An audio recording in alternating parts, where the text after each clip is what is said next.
Welcome back, everyone. We're diving deep today. And get this, you've sent us a collection of academic papers all about ancient India and East Asia. And the twist, they're in Japanese. Wow, that's dedication. These civilizations, though miles apart, were surprisingly interconnected. Yeah, trade routes, religious ideas, even art. It's remarkable. Yeah. But okay, let's start with India.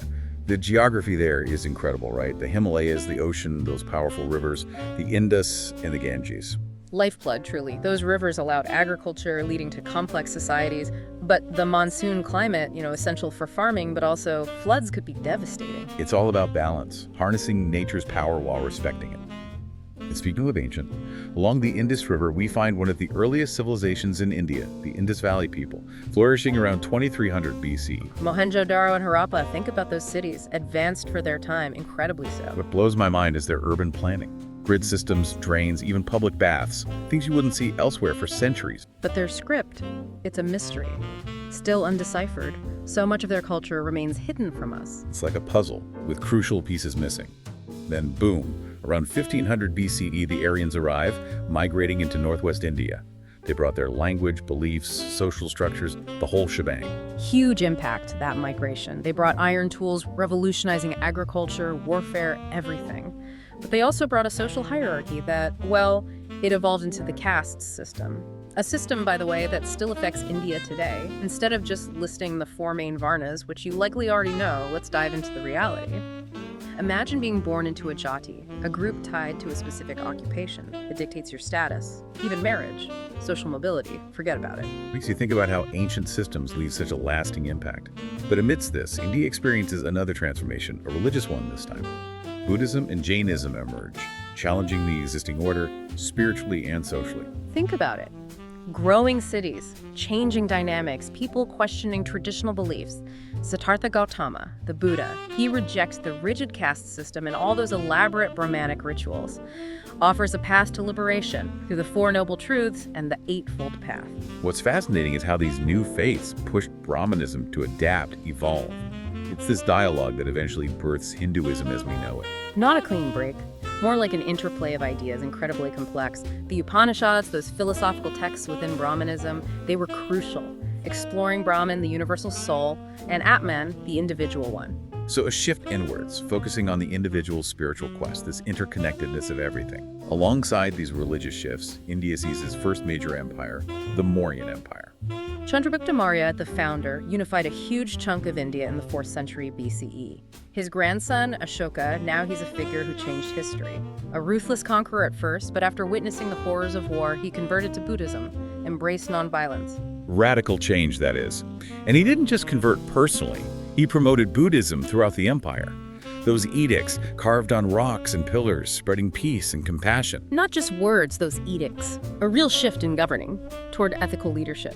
Makes you wonder, how Ashoka's example might speak to leaders today dealing with conflicts of their own. A powerful reminder that even the most powerful rulers can choose a different way. But even empires crumble, right? The Mauryan Empire eventually faded, but India's story, it continues. In the 4th century CE, the Gupta dynasty takes over.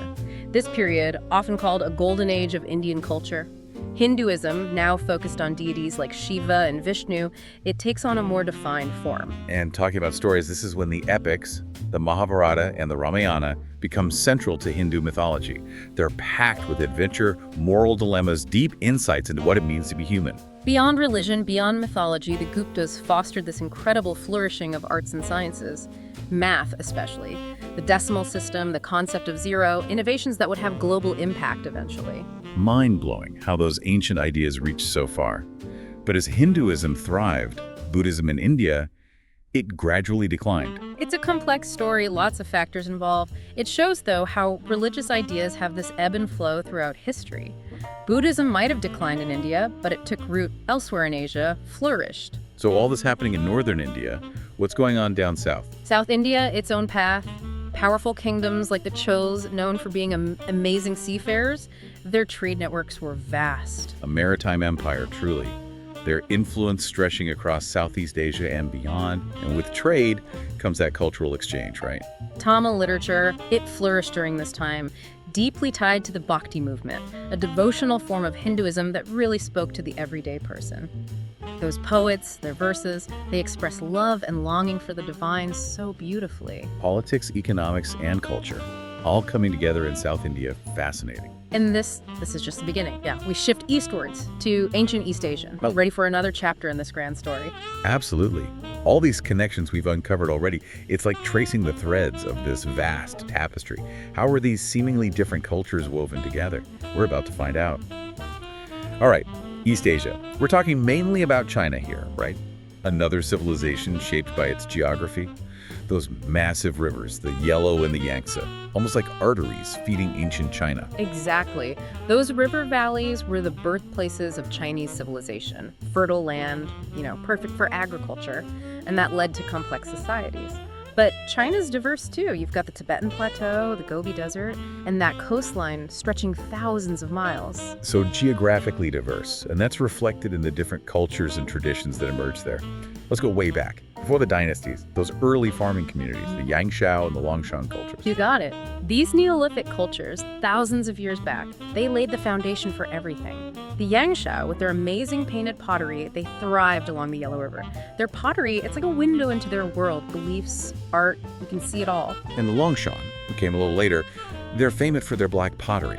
It seems sleeker, more refined. Does that indicate a difference in their technology? Pottery, it tells a story. The Longshan's skill with ceramics, yeah, it does suggest a higher level of technology. And we see evidence of social hierarchy, more complex settlements. It's pointing towards the development of political power.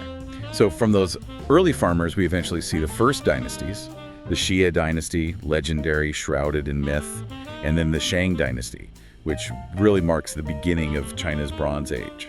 The Shang, they were amazing metalworkers. They're bronze vessels used in rituals and sacrifices, but they're not just objects. Works of art, intricate, beautifully crafted. Their skill, their artistry, it's really on display there. And during the Shang dynasty, we see writing emerge, right? The oracle bones, with questions inscribed on them addressed to the spirits. Those oracle bones, amazing. Picture this. A Shang diviner, they take an animal bone or a turtle shell, carve a question on it, then heat it until it cracks. And in those cracks, they see the future or guidance from their ancestors. And those oracle bones, used for fortune telling, they give us a glimpse into their beliefs, their anxieties, even their political system. It's like they left us a record of their lives without even intending to. Those inscriptions, they're the earliest Chinese writing, a direct link to the characters used today. So next time you see a Chinese character, think about those Shang diviners, asking the spirits, carving their questions onto those bones. That connection through time, it's incredible. Okay, the Shang dynasty gives way to the Zhou, and the Zhou introduce a concept that shapes Chinese political thought for centuries. The mandate of heaven? Revolutionary idea that was. It said that a ruler's power came from heaven, a divine right to rule, basically. But hold on, there's a twist. If a ruler became corrupt or ineffective, they lost that mandate. And the people, they had the right to overthrow them. So it legitimized power, but also came with responsibility. Rulers couldn't just claim divine right, they had to earn it. Exactly. And to maintain stability, the Zhou set up a feudal system, granting land to loyal followers in exchange for military service, tribute, all that. But feudal systems, well, they often weaken. And that led to the Warring States period. Lots of conflict. Sounds chaotic. Different states battling for power, shifting alliances, constant war. Turbulent, yeah, but also intellectually vibrant. Thinkers and philosophers wrestling with huge questions. How to restore order, just governance, even human nature, what's it all about? This is the time of the 100 schools of thought, a golden age for Chinese philosophy. And I'm guessing one of those thinkers was a guy named Confucius. His teachings, they had a lasting impact on Chinese society. Confucius, or Kongzi, yeah, he lived right in that chaotic period. His teachings, all about restoring harmony through ethical behavior, respect for elders, filial piety, education. And he believed in meritocracy, where officials were chosen based on their virtue and ability, not just because they were born into nobility. Confucianism really became foundational to Chinese culture, to their government for centuries. But he wasn't alone, right? Wasn't there another school of thought called legalism? A very different take on human nature and leadership. Oh yeah, legalism. Much more pragmatic, authoritarian. Legalists, they thought people were naturally selfish. Strict laws, harsh punishments, that's what keeps order. Strong state power, a ruler to enforce it all. So you've got Confucianism, all about virtue, moral guidance, and then legalism, advocating for tough laws and punishments. So which one wins? Well, in the short run, it's legalism that clears the way for China's unification. And the key player, Qin Shi Huangdi, the first emperor. Ruthless, ambitious, conquered all those rival states, established the Qin dynasty in 221 BCE. The first emperor, legendary. He built the Great Wall, didn't he? Right. That takes incredible engineering, organization, the whole deal. The Great Wall, it's a monument to his ambition, his drive to protect the empire from those nomadic invaders. He believed in legalism through and through. Centralized power, standardized everything. Weights, measures, currency, even simplified the writing system. One unified, powerful China, that was his goal. But he also did something pretty shocking. Burned books, executed scholars. Even for a legalist ruler, that seems extreme. Qin Shi Huangdi, he saw Confucian scholars as a threat. He wanted control, information control, everyone on the same page ideologically, so he burns books he sees as dangerous, Confucian texts included. And scholars who opposed him, well, they faced execution. Hard to imagine that kind of crackdown on intellectual freedom, but this kind of rule, it couldn't last, right? Nope, it didn't. Qin Shi Huangdi died in 210 BCE, and his empire, it quickly fell apart. But his legacy, it stayed. He'd unified China, and that unity, it carried on into the next dynasty, the Han. So the Han dynasty, they pick up where the Qin left off, but with a different style of governing. The Han, founded by Liu Bang, a nobody who rose to emperor, they learned from the Qin's mistakes, kept the centralized government, but took a more moderate approach. Incorporated Confucian principles into their rule. Confucianism makes a comeback. So this signals a move away from that legalist harshness. Absolutely. Emperor Wu, who ruled from 141 to 87 BCE, he made Confucianism the official state philosophy, created a system of exams based on Confucian classics, so you get this meritocratic bureaucracy that lasted for centuries. So no longer just about who your parents are. Anyone who mastered those texts, even commoners, could rise to power. That's a huge social shift. Radical change, yep. And it helped the Han stay in power. And under Emperor Wu, they expanded, pushed back against the Xiongnu, those nomads up north, expanded into Korea, Vietnam, military success, economic prosperity, a cultural golden age. And this is when the Silk Road really takes shape, connecting China all the way to the west, to the Roman Empire even. All that exchange of goods and ideas must have been incredible. The Silk Road, it was more than just trade, a cultural bridge linking east and west. Silk, spices, jade, glassware, even religious ideas. It shows how interconnected the ancient world truly was. And while all this is happening, the Han, they're making technological leaps too. One invention, it changed everything, paper making. Paper making, perfected under the Han. It was revolutionary. The way information was shared, it transformed completely. Producing written materials became so much easier, cheaper. Imagine our world without paper. Hard to, right? Such a simple invention, such a lasting impact. But even golden ages, they don't last forever. What led to the Han dynasty's decline? The Han, like every empire, faced pressures, internal struggles, corruption, economic woes, peasant revolts, and from outside, nomadic threats on their borders. Officially, the Han dynasty collapsed in 220 CE, but its legacy it remained, shaping Chinese culture and identity for centuries. It's incredible, isn't it? The sheer scope of what we've talked about. Empires rising and falling, religions being born, innovations that changed the world. It really makes you realize how much these civilizations accomplished, and without all the technology we take for granted today. It speaks volumes about human ingenuity, about our ability to adapt. The Indus cities, think about their urban planning, so sophisticated. The Mauryan Empire, embracing Buddhism under Ashoka. The philosophical depth of the Upanishads, the Confucian classics. The Great Wall. The artistic brilliance of the Gupta period, and of course the Silk Road. Connecting these civilizations across such vast differences, exchanging goods, ideas, even religious beliefs. It had a ripple effect across the entire globe. Yeah. But our sources also mention Southeast Asia. It feels like we're uncovering another layer of this incredibly intricate tapestry. Southeast Asia was a crossroads, a place where Indian, Chinese, and indigenous cultures all met and mingled. But it wasn't just a passive recipient of outside influence, no way. They blended these elements, creating something uniquely Southeast Asian. So while empires were rising and falling in India and China, what was going on in Southeast Asia? Were there similar power dynamics at play? Absolutely. We see these powerful kingdoms emerging, like Funan in the Mekong Delta. They were known for their maritime trade, their connections to both India and China, and the archaeological finds in Funan. Incredible. Roman coins, Indian statues, Chinese mirrors. all found in the same place. They were clearly a major hub for cultural exchange. Trade really was the key to that kind of interconnectedness back then. And speaking of cultural exchange, let's talk about the Indianization of Southeast Asia.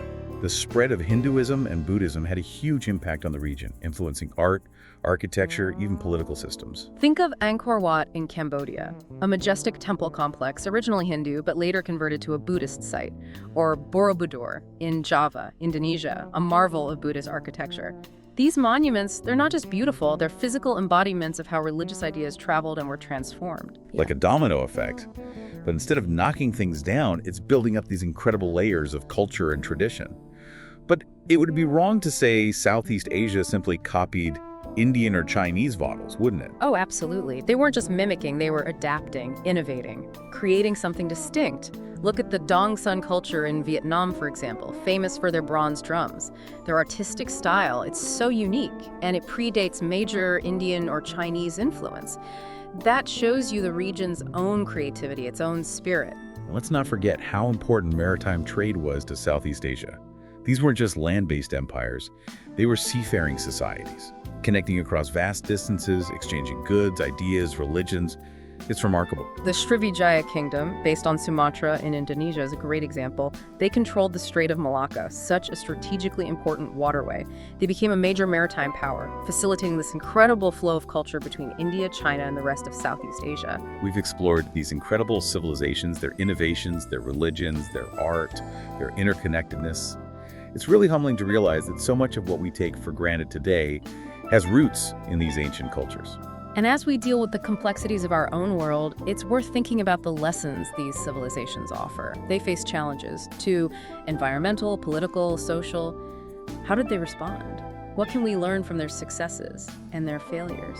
It reminds us that we're all part of this ongoing human story, this interconnected tapestry of experiences that stretches back thousands of years. And as we continue to explore, to learn, who knows what other connections, what other insights we might find. Thanks for joining us on this deep dive. Until next time.